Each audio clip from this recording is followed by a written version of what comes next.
வருஷம் ட்ரை பண்ணேடா, இன்னுமாடா உன்னால முடிக்க முடியல. உங்க அப்பா சொல்லலாம், நீ இந்த 4 வருஷம் வேலை பார்த்திருந்தா உருப்பிட்டிருப்பேன்னு. உங்களுக்கு மட்டும்தான் உங்களை பத்தி தெரியும் எந்த இடத்தை தொடக்கூடிய சக்தி எனக்கு இருக்கிறது என்று.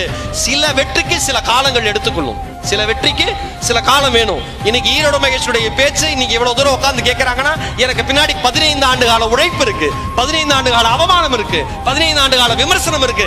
அதையெல்லாம் தாண்டி மட்டும்தான் ஒரு மனுஷன் ஜெயிக்க முடியும். கோபுரத்தை பார்த்து வியக்கிற மனிதர்கள் யாரும் அஸ்திவாரத்தை பற்றி பேசுவது கிடையாது. அஸ்திவாரத்தை பற்றி நினைப்பவன் மட்டும்தான் கோபுரம் வளர்ப்பதற்கு தகுதியானவன் என்பதை இங்க இருக்கிற அத்தனை பேரும் மனதிலே தெளிவாக பதிய வைத்துக் கொள்ளுங்கள்.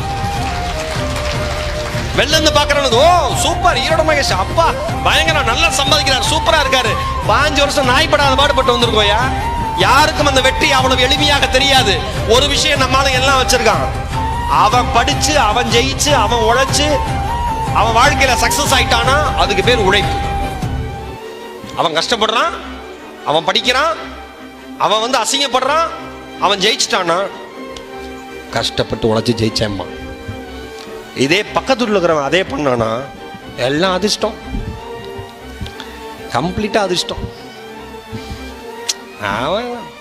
பாருங்க எவ்வளவு நாள் வருவான்னு பாருங்கம்மா. வீடு கிரகப்பிரவேசத்துக்கு ஒருத்தனை கூப்பிட்டுருக்கேன், அவன் சொல்றான் பில்டிங் ஸ்ட்ராங்கா இருக்கான்னு பாத்தீங்களாங்க.